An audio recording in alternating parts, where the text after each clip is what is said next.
Loyola queria que a ordem fosse a campeã da unidade católica. E, é claro, da submissão ao vigário de Cristo, o Papa.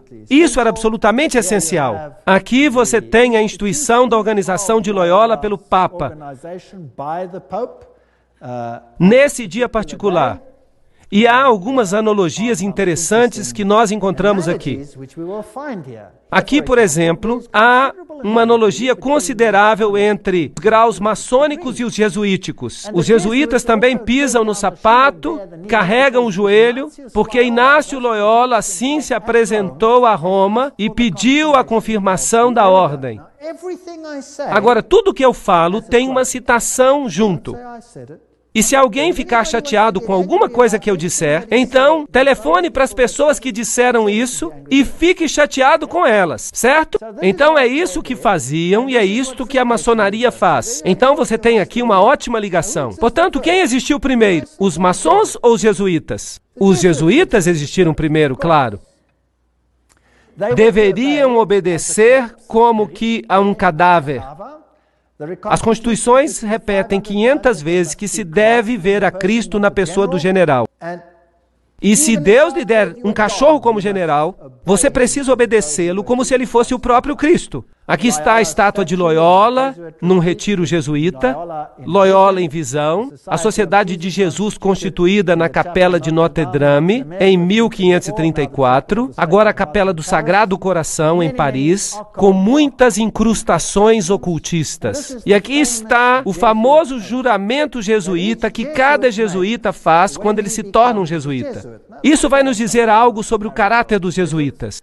Ele diz, eu, e aqui você coloca o nome, na presença de Deus e de todos os santos, juro que Sua Santidade o Papa é o vice-regente de Cristo e é o verdadeiro e único líder da Igreja Católica, etc. Também diz aqui que este poder lhe foi dado pelo Salvador, Jesus Cristo, que dá ao Papa o poder de depor reis hereges, príncipes, estados, comunidades e governos. Tudo é ilegal sem a sua sagrada confirmação. Então ele pode destruí-los tranquilamente. Portanto, um jesuíta jura que se um governo não se sujeita a Roma, ele pode ser o quê? Destruído. Eu também declaro que eu ajudarei, assistirei e aconselharei a todos os agentes de Sua Santidade, no lugar onde eu estiver, e farei o máximo para acabar com os protestantes hereges e com as doutrinas liberais. As doutrinas liberais são doutrinas pelas quais você decide em que você quer crer. Você se atribui a liberdade de tomar a sua própria decisão, em vez de permitir que o Papa faça isso por você. E isso será destruído, e todos os poderes pretensiosos. E não importa onde você me envie no mundo, eu obedecerei. E eu prometo que eu não terei minha própria opinião. Eu obedecerei como um cadáver. E eu farei guerra, secreta ou abertamente, contra todos os hereges, protestantes e liberais, como me for ordenado, para destruir e exterminá-los à face da terra. Eu não pouparei nem idade, nem sexo, nem condição. Eu enforcarei, matarei, ferverei, tirarei a pele, estrangularei e enterrarei vivo estes terríveis hereges. Arrancar-lhes-ei os estômagos e os ventres de suas mulheres. Esmagarei as cabeças de seus filhos contra a parede, para aniquilar para sempre essa raça desprezível.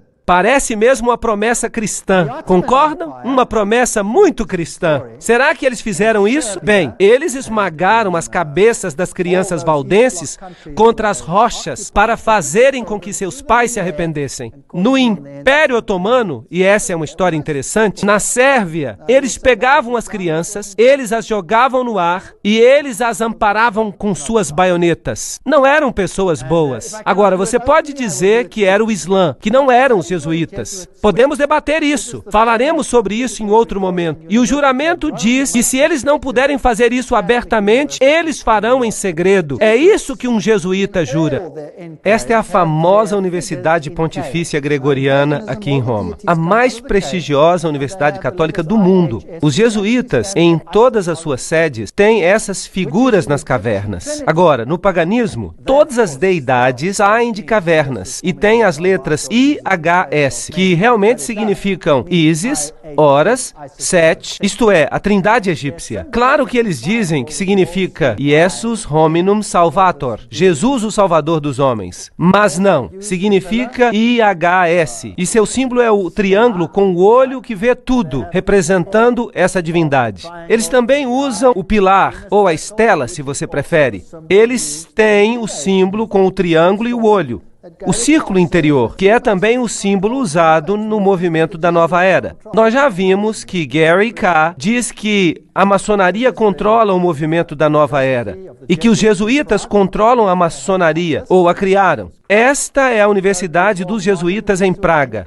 No alto dela, eles têm Atlas, não Jesus Cristo. Se você for a uma sede jesuíta moderna, eu visitei esta. Às vezes eu sou chique. Ali estou eu, tirando foto, e dentro eles têm uma figura de Cristo. Mas este não é Cristo, é Atlas, segurando o mundo sobre os seus ombros, disfarçado. Eles têm esses símbolos contra a parede ali. Este símbolo é o símbolo de Hermes. Se você tirar a cruz, então você tem o símbolo de Ísis.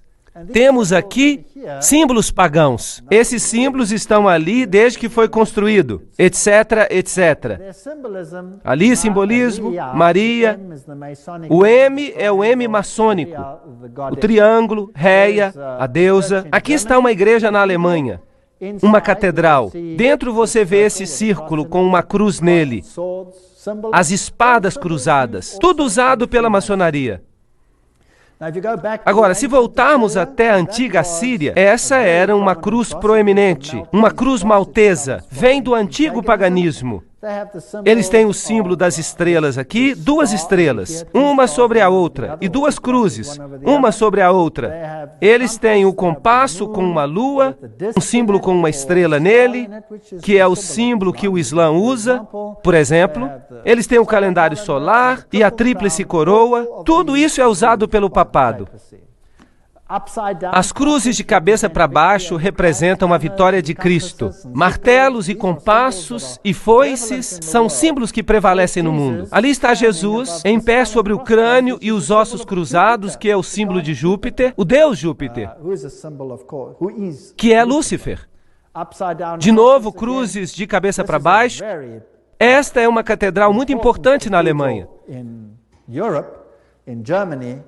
Se você for lá, você vai encontrar Janos de duas cabeças. E então você vai ver essa assim chamada estátua de Davi, mas claro que não é Davi. É o deus Pan, porque ele tem a flauta de Pan na mão. E Davi não tinha flauta de Pan. Então eu tentei encontrar o lado negro de Pan, porque há o lado claro e há o lado negro. E eu encontrei, aqui está, esse com cascos, na mesma catedral. Eles escondem o seu simbolismo oculto. E se você entrar e logo na entrada, você descobre isso aqui. Este é o deus Anubis, que não tem nada que ver com o cristianismo. Ali está ele de novo. Mas agora você tem a fênix, que se ergue das próprias cinzas. E você tem o símbolo de Júpiter e um monte de outros símbolos. Aqui e do lado da capela, você tem todos os símbolos do zodíaco, servindo a várias divindades como Marte, Aquário, etc. E a maçaneta é um yin e yang.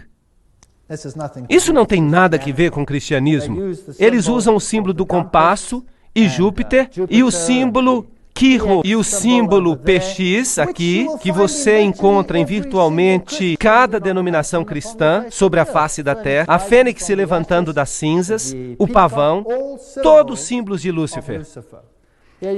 Aqui você tem o PX com um círculo com um ponto nele. E você diz para você mesmo, mas este não é um símbolo cristão? Não, este é um símbolo de Horus.